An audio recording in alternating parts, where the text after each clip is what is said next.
কবিতাৰ শিৰোনামা মাথো এটা প্ৰশ্ন কবি শমশেৰ আলী।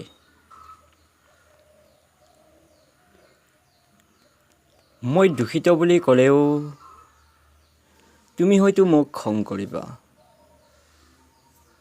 খবৰটো শুনিও ফোন কৰিবলৈ সময় নহ'লনে বুলি প্ৰশ্ন কৰিলেও আজি মোৰ ওচৰত কোনো উত্তৰ নাই।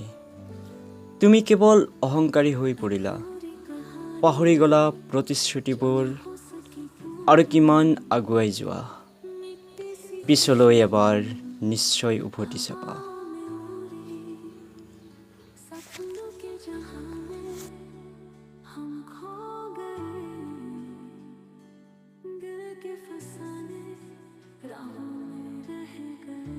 এটা প্ৰশ্ন। তুমি এতিয়া প্ৰেমৰ অন্ধকাৰ পথৰ পথিক, আৱেগিক হৈ আগলৈ আৰু খোজ নেৰিবা। কাইতে আৱৰা পথত যিদিনা পিছলি পৰিবা, সিদিনা কিন্তু ঘৰমুৱা হৈ দুখৰ চকুলোৰে ক্ষমা নিবিচাৰিবা।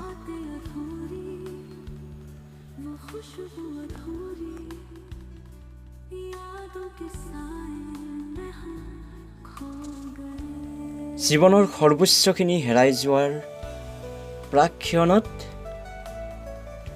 এবাৰ সাৱধানে নিজকে প্ৰশ্ন কৰি চোৱা, কিমান অহংকাৰী সঁচা প্ৰেমৰ অপৰাধী।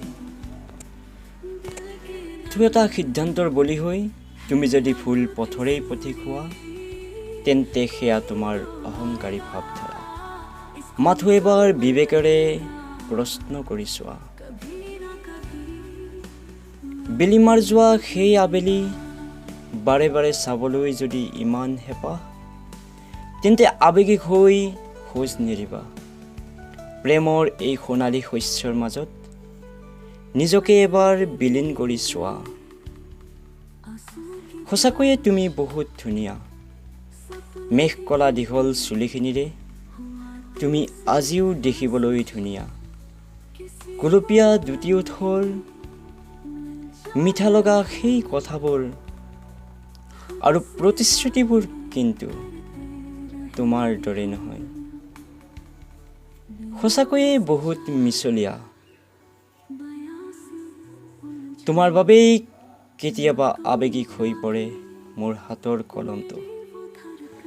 কতবাৰ যে লিখি যাওঁ আৱেগিক হৈ এটা এটা শব্দৰে বিষাদৰ কবিতা। মাথো তুমি ভুল বুজিছা। কেতিয়াবা নিশ্চয় মোৰ কবিতা পঢ়িছা।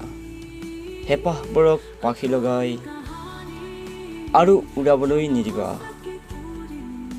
হৃদয়ৰ অনুভৱবোৰক আৰু ভাল পোৱাজনক প্ৰতাৰণা নকৰিবা। হয়তো তুমি বহুবাৰ মোৰ কবিতা পঢ়িছা। তোমাৰ চাৱনিত আজিও মতলীয়া। মাথো তুমি ভুল বুজিছা।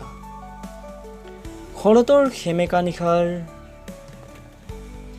কবিতা লিখিলে এতিয়া জানো তুমি পঢ়িবা। মাথো এটা প্ৰশ্ন। তুমি কিয় ভুল পথৰে গমন কৰিলা?